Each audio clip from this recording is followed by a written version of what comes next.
افغانستان کا سفر کیا تھا۔ اس طرح سے ہم نے اقبال سے متعلق اہم سفر یاد کرنے کی کوشش کی ہے، جو کل 4 ہیں، حالانکہ اس سے زیادہ ہیں لیکن ہم لوگوں نے 4 کو زیادہ اہمیت دی ہے ایگزام کے لحاظ سے، جو اس طرح سے ہیں: 1905 میں یورپ کا سفر، 1930 میں الہ آباد کا سفر، 1931 میں فلسطین اور 1933 میں افغانستان کا سفر۔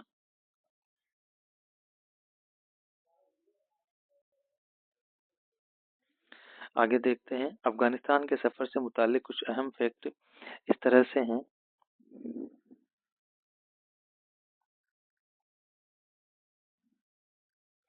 اقبال 1933 میں افغانستان گئے تھے، افغانستان کا سفر کیا تھا، اور نادر شاہ کی دعوت پر اقبال افغانستان گئے تھے۔ کن کی دعوت پر؟ تو نادر شاہ کی دعوت پر اقبال 1933 میں افغانستان گئے تھے، اور اس سفر میں ان کے ساتھ میں کون تھے؟ تو اس سفر میں ان کے ساتھ سید سلیمان ندوی اور سرراس مسعود، یہ 2 افراد بھی اقبال کے ساتھ میں تھے جب انہوں نے افغانستان کا سفر کیا تھا۔ اقبال نے 1933 میں افغانستان کا سفر کیا، نادر شاہ کی دعوت پر افغانستان گئے، اور ان کے ساتھ میں سید سلیمان ندوی اور سرراس مسعود بھی اس سفر میں ان کے ساتھ رہے تھے۔ سید سلیمان ندوی یہ وہی شخصیت ہیں جنہوں نے علامہ شبلی نعمانی کے ذریعے تحریر کردہ سیرت النبی کا دوسرا پارٹ مکمل کیا تھا، یا یوں کہا جائے کہ سیرت النبی کو مکمل کرنے والے شخص کا نام کیا ہے؟ تو اس کا جواب ہو جائے گا سید سلیمان ندوی۔ اب آگے ہم دیکھیں گے کہ اقبال کی سیاسی زندگی کس طرح سے تھی، انہوں نے سیاست میں کس طرح سے بھاگ لیا تھا، اپنا رول، اپنی خدمات انجام دی تھی، اور ہندوستان کی آزادی میں اپنی کیا بھومکا، اپنی کیا رول ادا کیا تھا۔ آگے دیکھتے ہیں کہ اقبال نے لندن میں منعقد ہونے والی گولمیز کانفرنس میں شرکت کی تھی۔ سب سے پہلے تو ہم لوگوں کو یہ یاد ہونا چاہیے کہ ہماری ماڈرن ہسٹری میں جب ہم پڑھیں گے تو ہم کو پتہ چلے گا کہ گولمیز کانفرنس کا جو آیوجن تھا وہ لندن میں ہوا تھا۔ گولمیز کانفرنس لندن میں منعقد ہوئی تھی، 3 گولمیز سمیلن ہوئی تھی۔ یہ اس بات کو، اس معلومات کو ہم لوگ ماڈرن ہسٹری میں پڑھیں گے، آپ لوگوں نے ضرور پڑھا ہوگا۔ حالانکہ اقبال نے 3 میں سے صرف 2 ہی گولمیز کانفرنس میں شرکت کی تھی، شامل ہوئے تھے۔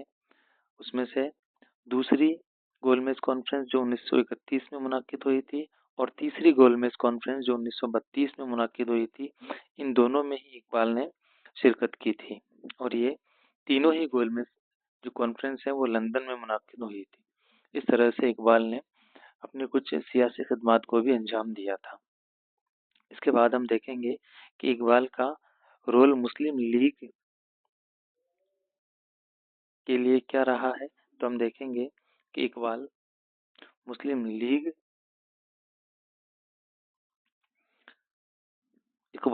لیگ کے ممبر رہے تھے، اور 1930 میں الہ آباد میں منعقد ہونے والی آل انڈیا مسلم لیگ کانفرنس کی صدارت بھی اقبال نے ہی کی تھی۔ یہ ہم کو خاص طور سے یاد رکھنا ہے کہ اقبال مسلم لیگ سے کس طرح سے متعلق تھے۔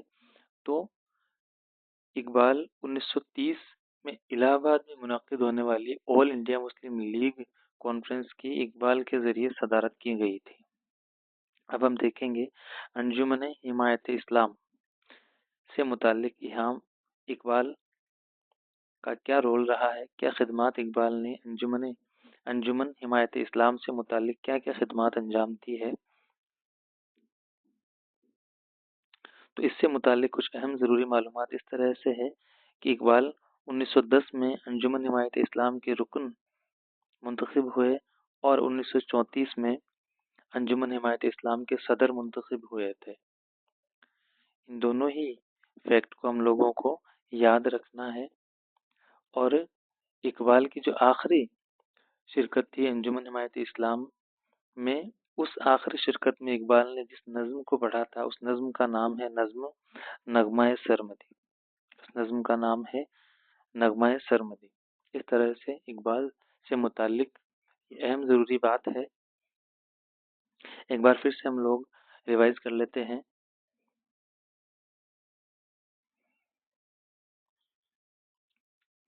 انجمن حمایت اسلام سے اقبال کا کیا تعلق ہے اور کیا انہوں نے خدمات انجام دی ہے؟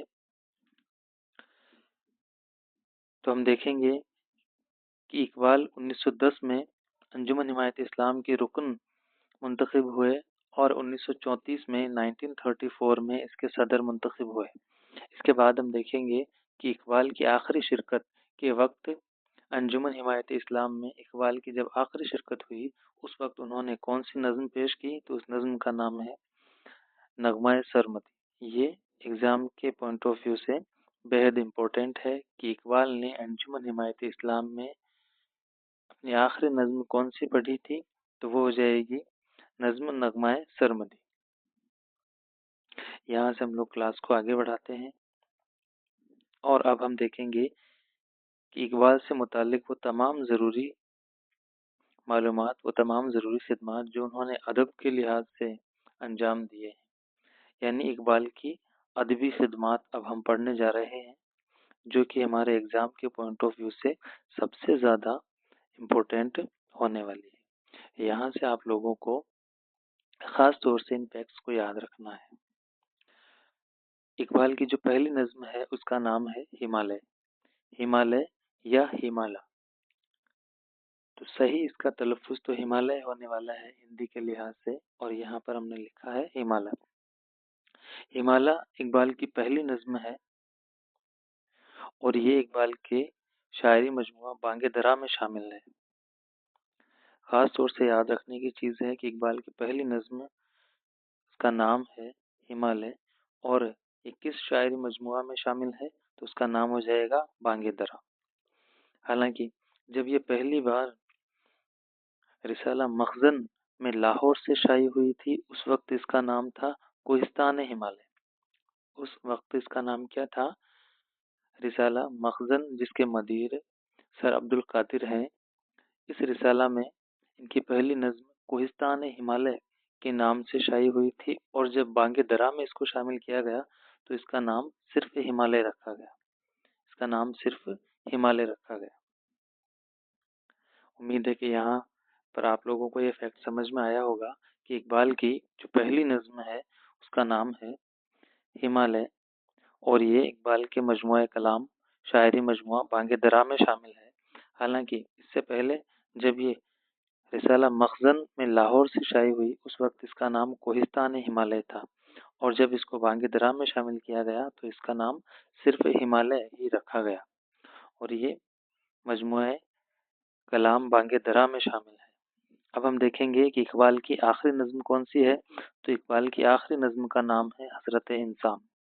اقبال کی آخری نظم کا نام ہے حضرت انسان اور یہ اقبال کے شاعری مجموعہ ارمغان حجاز میں شامل ہے. یہ اقبال کے شاعری مجموعہ ارمغان حجاز میں شامل ہے. اس طرح سے ہم نے دیکھا کہ اقبال کی پہلی اور آخری نظم کون کون سی ہے. تو ان کی پہلی نظم کا نام ہے ہمالیہ اور آخری نظم کا نام ہے حضرت انسان جو کہ ان کے چوتھے شاعری مجموعہ ارمغان حجاز میں شامل ہے. اب ہم دیکھیں گے اقبال کے نثری کلام. اقبال نے نثر میں کون کون سی خدمات انجام دی ہے. اقبال کے نثری کلام اس طرح سے ہیں. اقبال نے 1903 میں علم الاقتصاد نام سے ایک نثر کو تحریر کیا تھا. اقبال کی پہلی نثری تحریر ہے 1903 میں علم الاقتصاد. یہ سوال نیٹ کے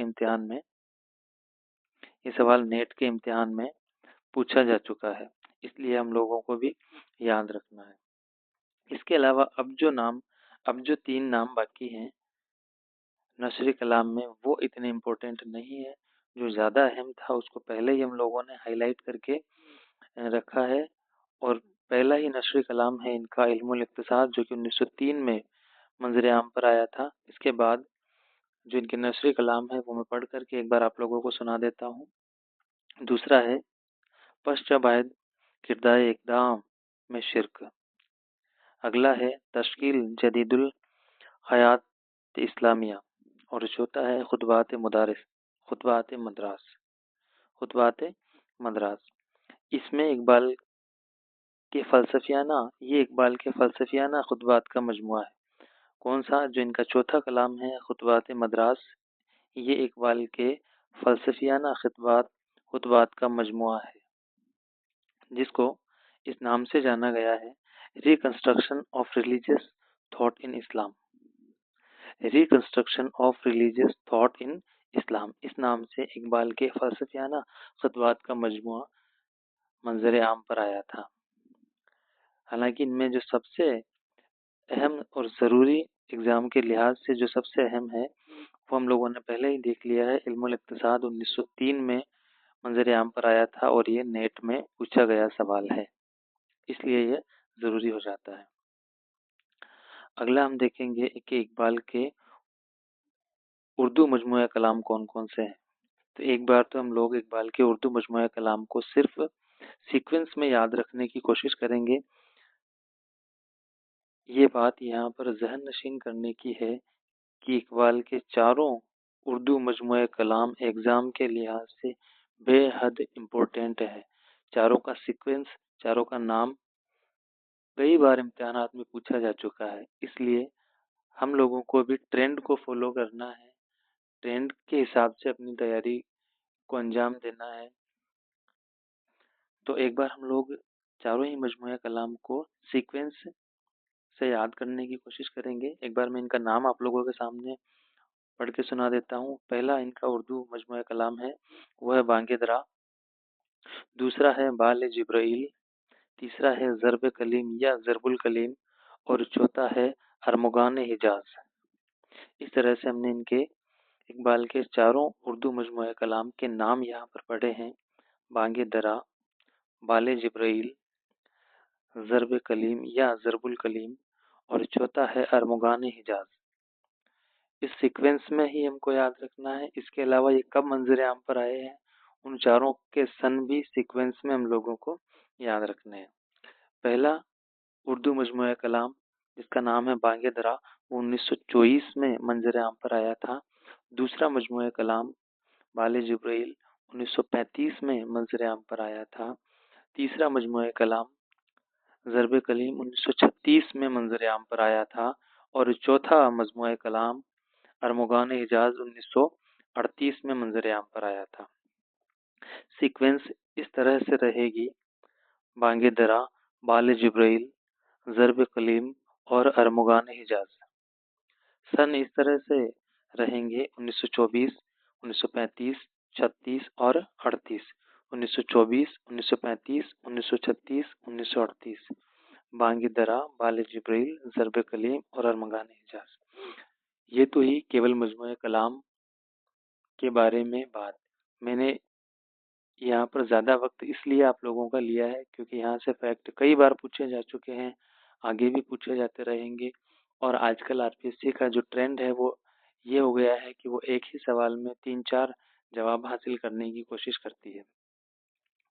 ملان کیجیے، میچ کیجیے، صحیح غلط کو چھانٹیے. اس طرح کے سوالات 3 میں سے 4 آپشن دے کر کے ایک غلط جواب کو چھانٹ لینا یا ایک صحیح جواب کو چھانٹ لینا، اس کو باہر نکالنا، اس کا انتخاب کرنا، اس طرح کے سوالات میں ہم کنفیوز ہو جاتے ہیں. تو ہم لوگوں کو یاد رکھنا ہے کہ اقبال کے اردو کے جو مجموعہ کلام ہیں ان چاروں کو ہی ہم لوگوں کو سیکوینس میں یاد رکھنا ہے اور ان کا نام بھی یاد رکھنا ہے. اب ہم اقبال کے اردو مجموعہ کلام کے بارے میں جو ضروری فیکٹ ہیں، جو امتحان کے لحاظ سے ضروری ہوں گے، ان کے بارے میں ایک بار پڑھ لیتے ہیں، نظر ڈالتے ہیں. پہلا مجموعہ بانگ درا جو کہ 1924 میں منظر عام پر آیا تھا، اس کا جو دیباچہ ہے یہ سر عبد القادر نے لکھا تھا. امپورٹنٹ فیکٹ ہے کہ بانگ درا 1924 کا دیباچہ کنہوں نے لکھا؟ تو سر عبد القادر نے اس کا دیباچہ لکھا تھا. یہ کس اخبار کی ہے، کس رسالہ کے مدیر ہیں؟ تو یہ رسالہ مخزن کے مدیر رہے ہیں.